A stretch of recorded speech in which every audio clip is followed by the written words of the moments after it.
ഈശോ മിശിഹായ്ക്ക് സ്തുതിയായിരിക്കട്ടെ. പരിശുദ്ധ കന്യക മറിയത്തോടൊപ്പം 365 ദിവസം നമുക്ക് ഒരുമിച്ച് യാത്ര ചെയ്യാം.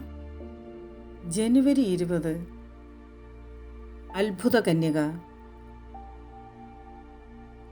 കത്തോലിക്ക ജൂത വിരോധിയായ അൽഫോൻസ് റാറ്റിസ്ബോണെ എന്ന വ്യക്തി റോമിലേക്കുള്ള തൻ്റെ യാത്രയിൽ ഒരു മാടമ്പിയെ അനുകൂലിച്ച് ഒരു ചെറിയ വെല്ലുവിളിക്കായി മാതാവിൻ്റെ അത്ഭുത മെഡൽ ധരിക്കുവാൻ തുടങ്ങി.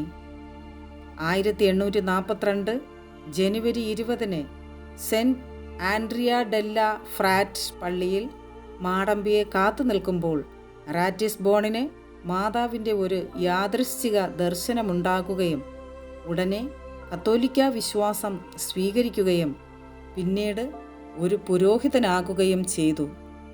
മാത്രമല്ല, യഹൂദരുടെ മാനസാന്തരത്തിന് വേണ്ടി ഒരു സന്യാസ സഭ സ്ഥാപിക്കുകയും ചെയ്തു. അടുത്ത മാസം ഇതിന്മേൽ വത്തിക്കാൻ കത്തോലിക്ക സഭ നിയമമനുസരിച്ചുള്ള അന്വേഷണങ്ങൾ നടന്നു. പെട്ടെന്നുണ്ടായ മാനസാന്തരം മുഴുവനായും മാതാവിൻ്റെ ഒരു അത്ഭുതമാണ്. മാതാവിൻ്റെ ശക്തമായ മധ്യസ്ഥത്തിലൂടെയാണ് ദൈവത്തിൻ്റെ ഈ പ്രവർത്തനം നടന്നത് എന്ന് സ്ഥിരീകരിക്കപ്പെട്ടു. അമ്മേ മാതാവേ, ഞങ്ങളുടെ ജീവിതത്തിലും അമ്മ ഇടപെടണമേ. ഞങ്ങളുടെ ജീവിതത്തിലും അമ്മയുടെ നിരവധിയായ അത്ഭുതങ്ങളും അടയാളങ്ങളും അങ്ങ് ഞങ്ങൾക്ക് കാണിച്ചു തന്ന് അനുഗ്രഹിക്കണമേ. Ave Maria.